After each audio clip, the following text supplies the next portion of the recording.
Hey everyone, welcome back to the channel. Today's topic is a controversial one: feminism and its impact on society. For decades, feminism has been a powerful force for change. Let's explore some of the arguments against feminism and have an honest conversation about its consequences. Feminism is all about equality for men and women, but how does that play out in our everyday lives? For centuries, society dictated clear roles for men and women. Men were the breadwinners, the strong and silent types.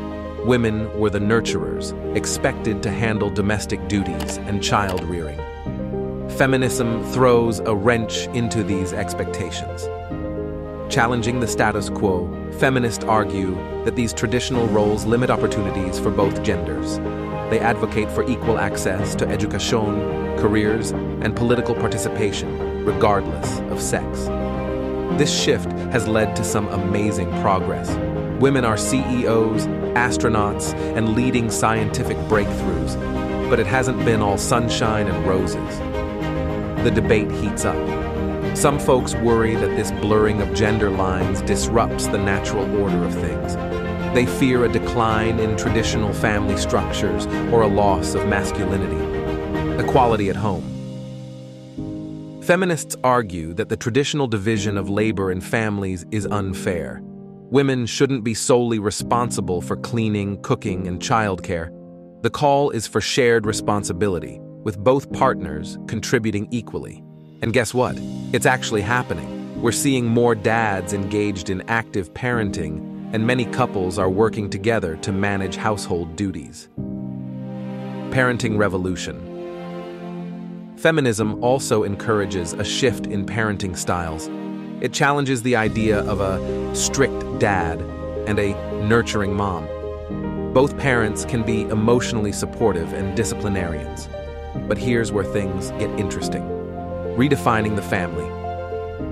Feminism encourages a broader definition of family.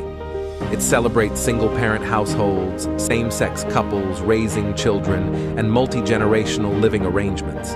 This challenges the traditional nuclear family structure. Some folks worry that these changes weaken family bonds. They argue that clear roles create stability and that feminism might erode family cohesion. Is a family stronger when roles are rigid or when there's flexibility and shared responsibility? Can families thrive in different structures, or is there a one-size-fits-all model?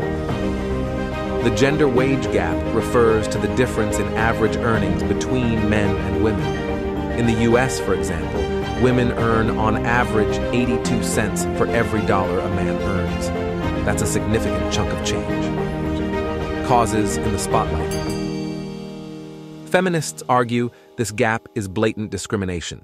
They point to factors like unconscious bias and societal expectations that push women towards lower-paying jobs. But wait, there's more. Beyond discrimination.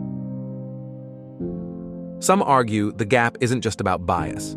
Factors like career choices, time out of the workforce for childcare, and negotiation styles can also play a role. The effectiveness of action. Feminist movements have fought hard for equal pay legislation and policies promoting workplace flexibility. But are these efforts closing the gap? Is it black and white? The debate gets even more complex when we consider race and ethnicity. Women of color face an even wider wage gap compared to white men. This adds another layer to understanding the causes. There's likely no single answer.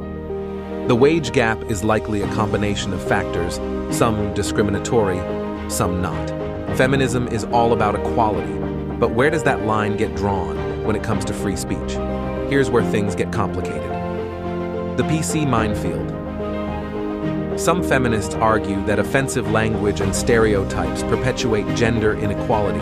They advocate for calling out such behavior to create a more inclusive space.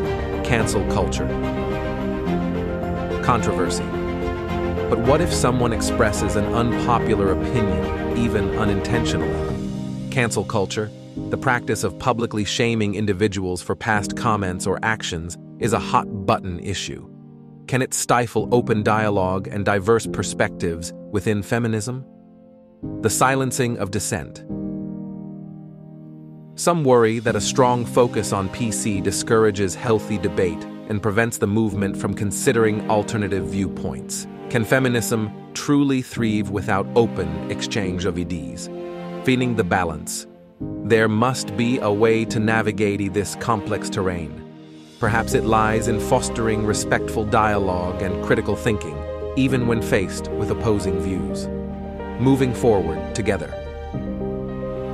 Open discussions, even those that challenge current feminist thought, can ultimately lead to a more nuanced and effective movement. Is PC the enemy?